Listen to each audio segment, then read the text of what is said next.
Hey everyone, this is Fabio with Fabio Verdiani Designs. I would like to share with you some extra tips for the Annie Sloan Polished Plaster and the marbling techniques. I have done two videos, actually it's two parts of the same video that shows the basics, but in reality if you want to do some other types of marble like red marble or green or black, the techniques that I shared in my video need to be adjusted a little bit. And so I want to show you how that can be done. And in this case, we will use the example of green marble. But if you take a look at what I've done for the challenge piece, for the Annie Sloan US challenge, that's done in red marble, right? So similar approach. So let's get started and let's go through the steps. So starting from now on, you will not see much of me apart from my hands. And so I'm starting from an MDF board like I did in the other video, on which I put some frog tape to frame it. And then I have coated it with graphite as my base, because in my mind this marble that we're looking to do is green, but it has a foundation of black. So a lot of green marble has a lot of black in it, so graphite will be my base. All right, so I will sand it with the 400-degree sandpaper to make sure that I'm completely, that it's very flat and very smooth. And then I will add a layer of plaster to start the layering process. All right, stay with me.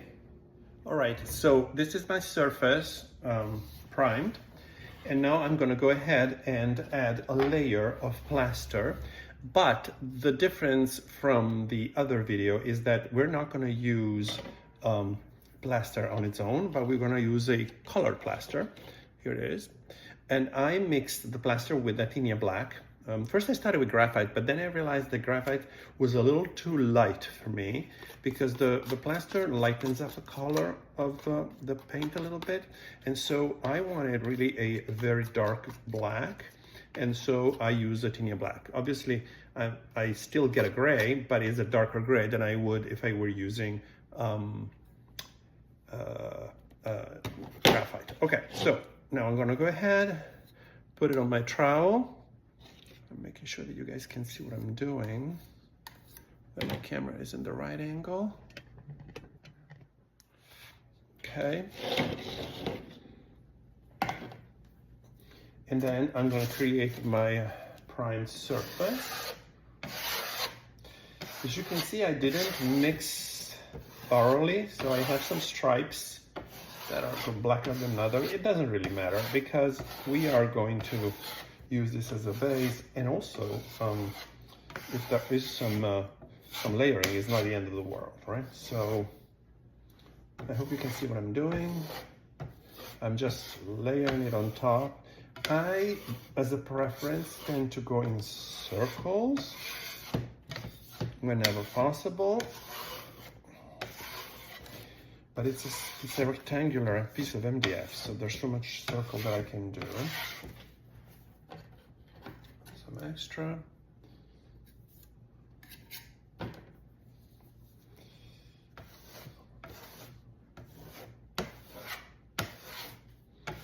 Remember to clean your trowel regularly.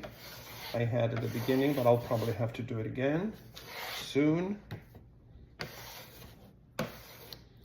Here I'm just really creating my plaster foundation in black and not in white like we did for the other marble,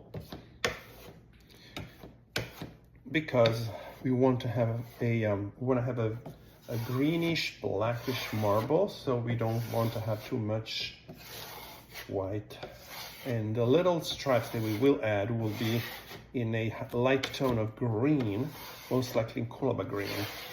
Okay, so I'm removing the excess, and I will need the black plaster anyway later for my next step. All right, so I'm ready. I have my surface primed and covered with the Athenia black plaster. We changed instead of graphite. I kept some of it over there. I created also a mix of Amsterdam green with plaster, but I added some red to make the Amsterdam green a little darker because I was losing a little bit of the emerald with the plaster. So I try to make it darker, and following advice from Annie, I'm adding a complementary, the red, to make it darker, and not the black, because it would make it dull. And then I have my Kulaba here, which is a little light from my point of view, but we will see how it goes. All right, so then I will, let's start with the Amsterdam and Kulaba first. I'm gonna put some of it on my trowel, trying not to make a mess, and some Kulaba here. And then we will see if we want to add some black as well. And then just go ahead and create my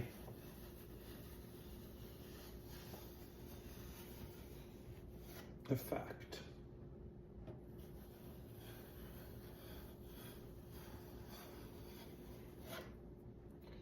Okay, you shouldn't do what I did here and go all the way down to the end. Okay, good. And then we may want to have a similar combo also on the sides here and here. And remember to finish. It's always very difficult on the rectangular MDFs because you're so limited in space, and you don't want to create funky lines. All right, so then I'm going to put the excess somewhere here, for instance, if I manage to. Offload my excess, clean up my trowel. And I hope you can see what I'm doing. There's a little bit of a reflection from the sun, but and then I continue to play with my color and come all the way down. Kind of like some of these effects of the Kulaba. I just want to avoid the dark lines, but I am going to take them out with my black. Probably. So here we go, and then let's do a little bit of black too. Go back to my black plaster here, and tone down some of these lines.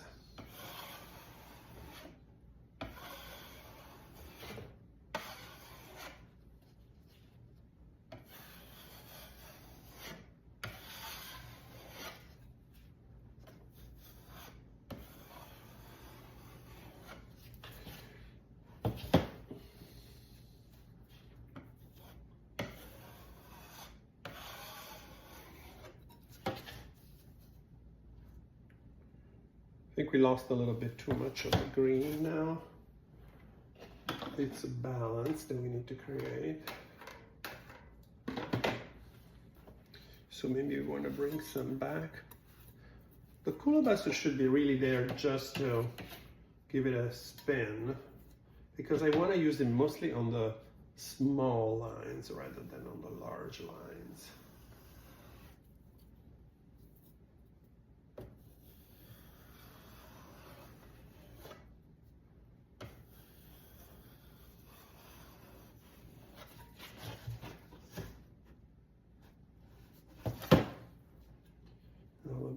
A little bit here. Okay, so I think this is good. Clean my trowel and then coming back and removing any excess that I may have.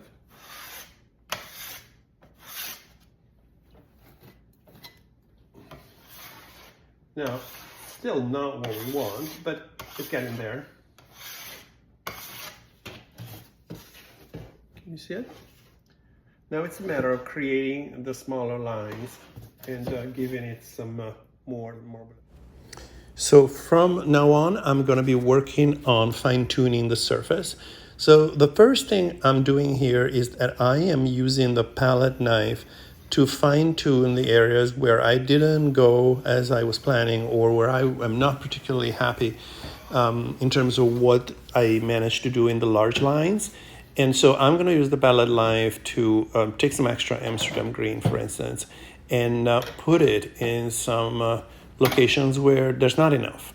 Right, so I'm fine-tuning the distribution of the color using a palette knife instead of using the large trowel, at least to bring the plaster in a specific location, and then I use the trowel to spread it out. Right, so I don't put directly the color on the trowel, but I use the palette knife to position the color in the right spot. That allows me to fine-tune the surface without being too invasive in the way I operate. Once I'm happy with that, and I could do it also with black and Club if applicable, I am going to start working on the small lines. And so the small lines will be done using essentially a wash of Kulaba. So I'm going to take the Kulaba plaster that you saw earlier, and then in a small cup I will add water to create a wash. It's a wash that has to be not too thick, because otherwise my paint will not follow me as I drag it, but it needs to be not too watery because I don't want to go all over the place. As I work with my wash, it's very important, as you use an artist brush, to make sure that once you get the paint on the brush, that you offload the excess before starting to draw your lines. And you will see me offloading the excess on the frog tape on the borders, which is very convenient. You can offload it wherever you want, but by offloading it on the frog tape, it also gives you a sense of where you are and how much you want to offload. And then you just go on and operate with lines. So I am not going to talk much more anymore, and I will let you watch me doing the lines for a little bit. At some point, I will also add a little bit of Amsterdam and a little bit of black to the wash to create an alternative shade for the lines. But basically here, you're really operating in a fine-tuned mode and creating all the lines that you believe are necessary.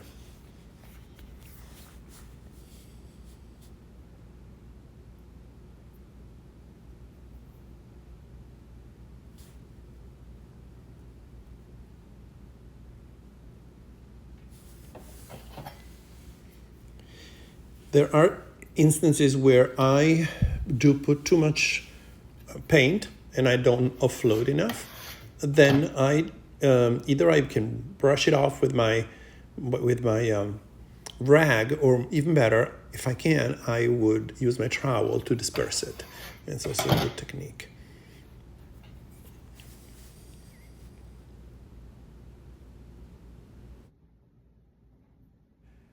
So from now on, I'll let you watch me as I do the lines. If you get bored, you can fast forward. It's lasting, I want to say, 2 minutes, and then you can take it to the end. All right.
So here's what we get in the end.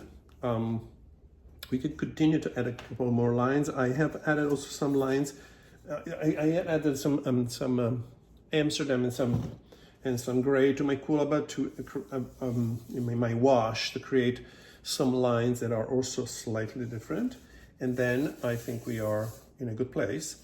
Now we should sand it with a 1000 grits sandpaper, ideally with a sander or manually, and then we can add some wax and buff it so we increase the shiny nature, and we also have some protection.